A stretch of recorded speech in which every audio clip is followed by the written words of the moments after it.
નમસ્કાર. આજે આપણે સંસ્કૃત સાહિત્યના એક એવા નાટક વિશે વાત કરવાના છીએ જે ખરેખર અદ્ભુત છે. આ છે મહાકવિ ભાસનું પ્રતિમા નાટકમ. ચલો આપણે એમાં છુપાયેલી નવીનતા અને પ્રતિભાને ઊંડાણથી સમજીએ. તો આજની આપણી ચર્ચાના મુખ્ય 4 મુદ્દા રહેશે.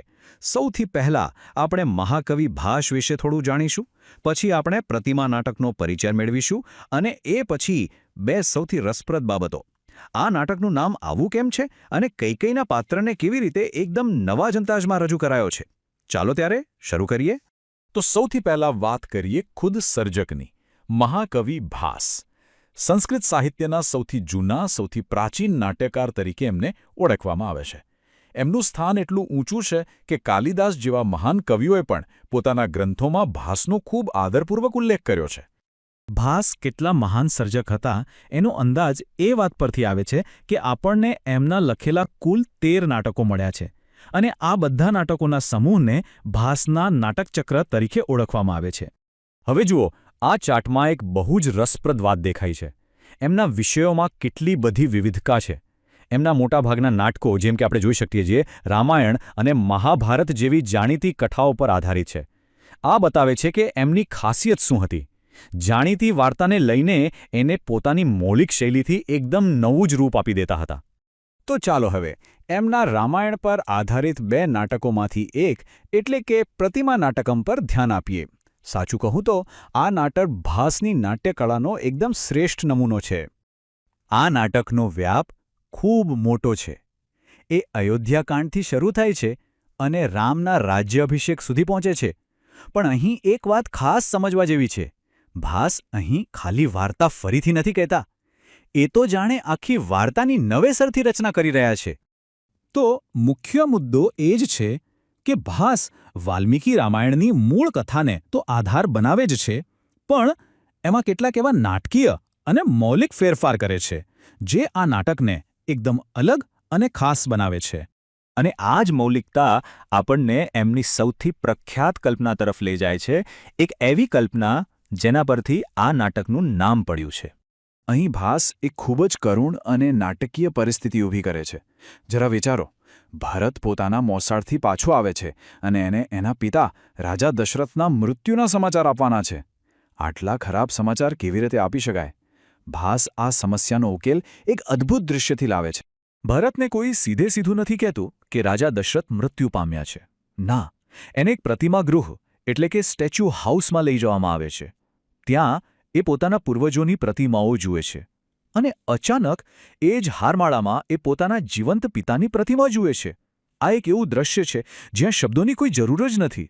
મૌન જ બધું કહી દે છે. આ છે ભાસની નાટકીય પ્રતિભા. અને બસ પ્રતિમાગૃહના આ ખૂબ જ ભાવાવાહી અને અસરકારક દ્રશ્ય પરથી જ આખા નાટકનું નામ પડ્યું, પ્રતિમા નાટકમ. આ બતાવે છે કે કેવી રીતે એક નાનકડું પણ સર્જનાત્મક દ્રશ્ય આખી કૃતિની ઓળખ બની શકે છે. ભાસની પ્રતિભા ખાલી વાર્તામાં ફેરફાર કરવા પૂરતી સીમિત નથી. એ પાત્રોને એક નવું જ જીવન આપવામાં પણ દેખાય છે. એમણે રામાયણના સૌથી વિવાદાસ્પદ પાત્રોમાંથી એક કૈકેયીને એકદમ અલગ જ દૃષ્ટિકોણથી રજૂ કરી છે. આપણે બધા એવું જ જાણીએ છીએ ને કે વાલ્મીકી રામાયણ પ્રમાણે કૈકેયીએ પોતાના દીકરા ભરત માટે રાજગાદી અને રામ માટે વનવાસ માગ્યો હતો. અને સામાન્ય રીતે એવું મનાય છે કે એની પાછળ ઈર્ષ્યા અને સત્તાની લાલચ હતી. પણ ભાસ આખી ઘટનાને એક નવા જ ચશ્માથી જુએ છે. એક કૈકેયીના આ વર્તન પાછળ એક એવું કારણ રજૂ કરે છે જે આપણી બધી જ જૂની માન્યતાઓને હચમચાવી નાખે છે. ભાસના નાટક મુજબ વાત એમ હતી કે દશરથને શ્રાપ મળેલો કે એમનું મૃત્યુ પુત્રના વિયોગથી જ થશે. હવે કૈકેયી આ શ્રાપને ખોટો પાડવા માંગતી હતી. એટલે એણે વિચાર્યું કે જો હું જ રામને થોડા સમય માટે દૂર મોકલી દઉં તો શ્રાપ પૂરો થઈ જશે અને દશરથ બચી જશે. જુઓ, આ એક જ કલ્પનાએ કૈકેયીને એક વિલનમાંથી બલિદાન આપનાર પાત્રમાં બદલી નાખી. સાહિત્યમાં આ ટેકનિકને ઉદાત્તીકરણ કહેવાય છે. એનો સીધો અર્થ એ છે કે કોઈ પાત્રના ખોટા દેખાતા કામ પાછળ એક સારો હેતુ બતાવીને એ પાત્રને ઊંચું ઉઠાવવું. ભાસે આ જ પ્રયુક્તિનો અદ્ભુત ઉપયોગ કરીને કૈકેયીને એક સાદી ખલનાયિકામાંથી એક જટિલ અને કરુણ પાત્ર બનાવી દીધી છે. તો ચાલો ટૂંકમાં સમજી લઈએ. પ્રતિમા નાટકમાં ભાસની પ્રતિભા મુખ્યત્વે 2 બાબતોમાં સ્પષ્ટ દેખાય છે. પહેલું, મૃત્યુના સમાચાર આપવા માટે પ્રતિમા ગૃહ જેવી અનોખી નાટ્યાત્મક કલ્પના, અને બીજું, ઉદ્દાત્તીકરણ દ્વારા કૈકેયી જેવા જાણીતા પાત્રનો સંપૂર્ણપણે નવું નિર્માણ. फ्रेंड्स, इस वीडियो को पूरा देखने के लिए आज ही फ्लेक्सी टीचर ऐप सब्सक्राइब करें, जहां आपको मिलेंगे animated videos, digital books, text book solutions, notes, DPP और क्विज. और हाँ, flexi teacher app mobile, TV और कंप्यूटर पर अवेलेबल है. और अगर आपके पास इंटरनेट नहीं है तो तुरंत ऑफलाइन सेट टॉप बॉक्स के लिए संपर्क करें. Flexi teacher, the one you needed.